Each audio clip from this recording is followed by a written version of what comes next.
Stars, it's me again, Twinkle, and welcome back to my YouTube channel. Ngayong umaga nga po mga ka-stars, andito po kami sa may talukan dahil ito na po ang araw ng aming patalok. Bumili na nga rin po kami ng mga tinapay kanina mga ka-stars para pang merienda sa aming mga mananalo. And ito pong bitbit kong tinapay ay binili ko po para sa amin para may makain naman po kami ngayong umaga at hindi pa po kami nakapag-breakfast. Medyo napaaga nga po mga ka-stars ang pagpunta po namin dito dahil mas maaga rin pong pumunta yung mga mananalok po natin. Dahil sabi nga po nila kapag mas maaga kang nakarating at nagsimula ay mas maaga ka rin makakauwi. Alam niyo po ba mga ka-stars, ang sarap po ng tinapay na ito dahil ang palaman po niya ay munggo at saka parang iginulong po siya sa may powder na gatas.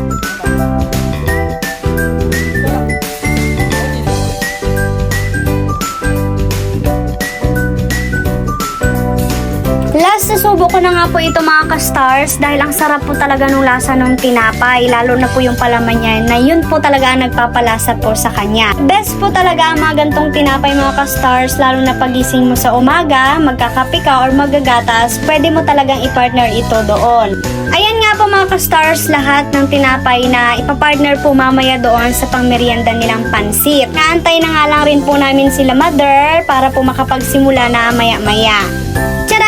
Ayan na nga po si Mami Nin mga ka-stars and dala niya na po yung niluto po niyang pansit pangdagdag po roon sa pamerienda natin sa ating mga mananalo. And pagtapos nga po niyan mga ka-stars, inaantay na nga lang rin po namin sila mother dahil pinasundo na rin po sila roon sa bahay para makapunta na rin po rito at makapag-start na po na makapagpamerienda sa ating mga mananalo. Perfect combination nga po mga ka-stars itong pansit at tinapay na pangmerienda ngayong umaga para sa kanila. Ayan, after 465 years mga ka-stars, andito na nga po sila mother at nanay and tulong-tulong na po kami maghain para sa mga mananalok natin. Tamang-tama po dahil magalas 9 na rin po ngayon mga ka-stars, kaya nagsimula na rin po kami maghain ng pagkain para po doon sa mga naunang natapos sa unang hila ng taniman. Halina't samahan nyo kami mga ka-stars sa paghain ng pagkain para sa kanila. Let's go!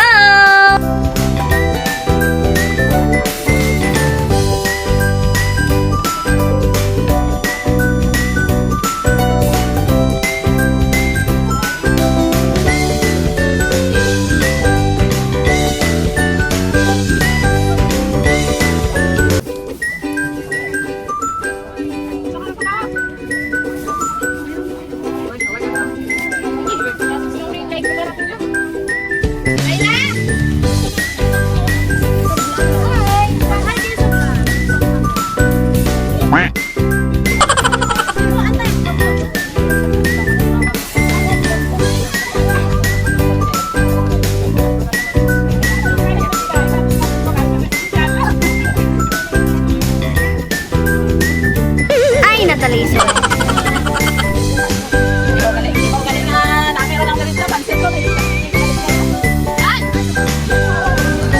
Tunay. Daan. Sakit. Set. Ay ay. Kaway ay. Kaway ay.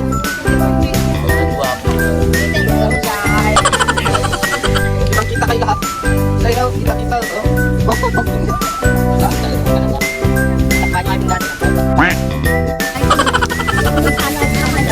Waki.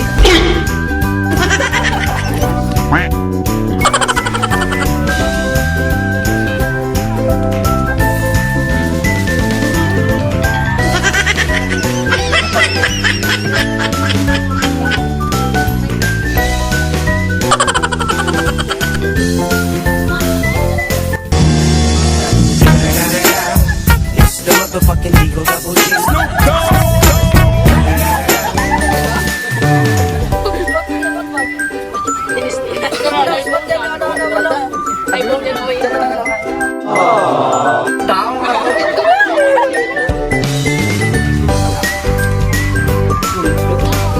Ambil pani lah.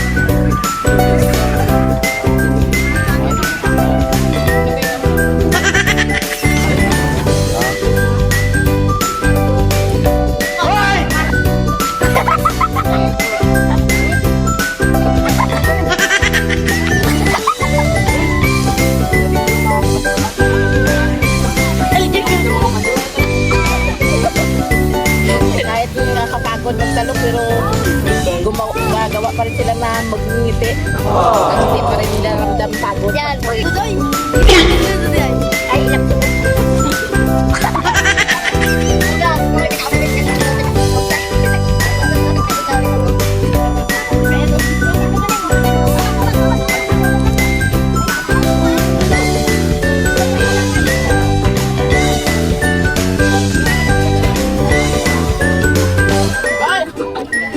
Alam niyo po ba mga ka-stars na sa ganitong simpleng bagay lang, nakakataba po ng puso na makita mo po silang nakangiti at masaya.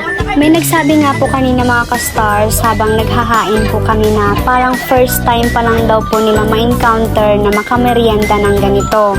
At dahil sobra naman po ito mga niluto po ni Mami Nin kanina and sinabihan po namin sila na kapag gusto pa po nilang kumain ay bumalik lang rin po ulit dito sa pwesto namin. Pinagpipray nga rin po nila na naway maging maganda raw po yung ani natin ngayong darating po na anihan. Wala kang awa.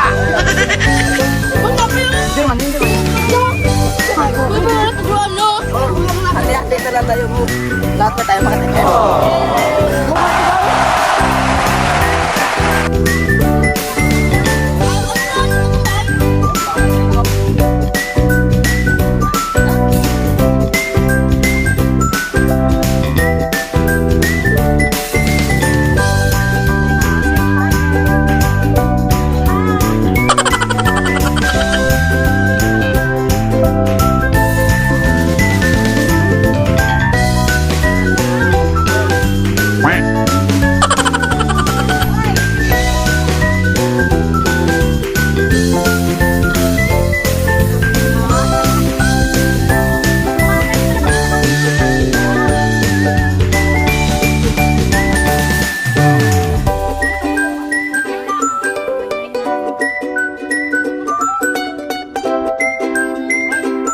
So, ayan po mga ka-stars. Tapos na po ang ating pamerienda sa kanila and lahat naman po sila is nabigyan po ng foods. Yun nga po may mga pasobra-sobra pa po dito sa pansit mga ka-stars is nagkuha na rin po kami para kami naman po ang kumain. Dahil hindi pa nga rin po kami kumakain kaya ayan po, pinagsaluhan na lang po namin yung mga natira pong pansit dyan. Dahil mas okay po sa amin mga ka-stars na mabusog po muna sila bago po kami.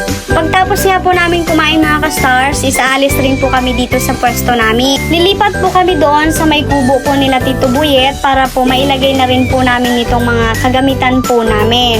Halina't samahan niyo po kami mga ka-stars maglakad papunta sa kubo. Let's go!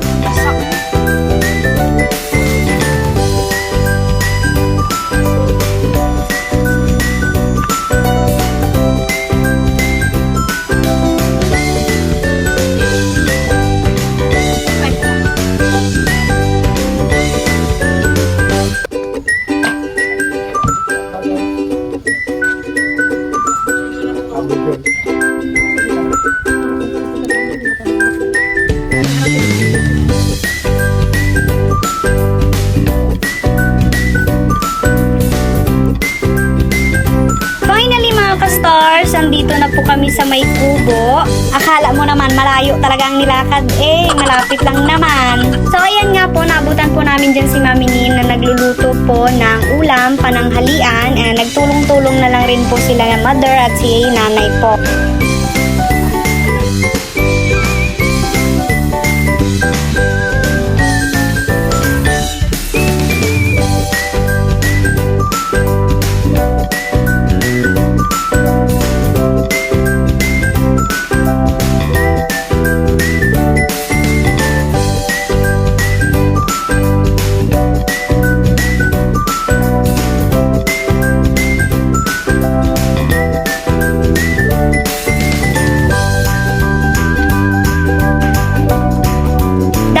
Mag-aalas 12 na nga po mga ka-stars, umahon po muna yung ating mga mananalok and kakain po sila ng pananghalian. Yung iba po dito sa kubo and yung iba po naman doon sa may labas. Mga ganitong senaryo po mga ka-stars is nakakatuwa dahil kahit pagod po sila sa kakayuko, upo, tayo, ay nakikita pa rin na masaya po sila sa kanilang ginagawa.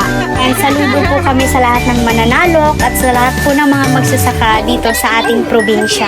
See you sa next vlog mga ka-stars. And don't forget to like, share, subscribe, and click the notification button para updated ka sa aking mga videos. Bye!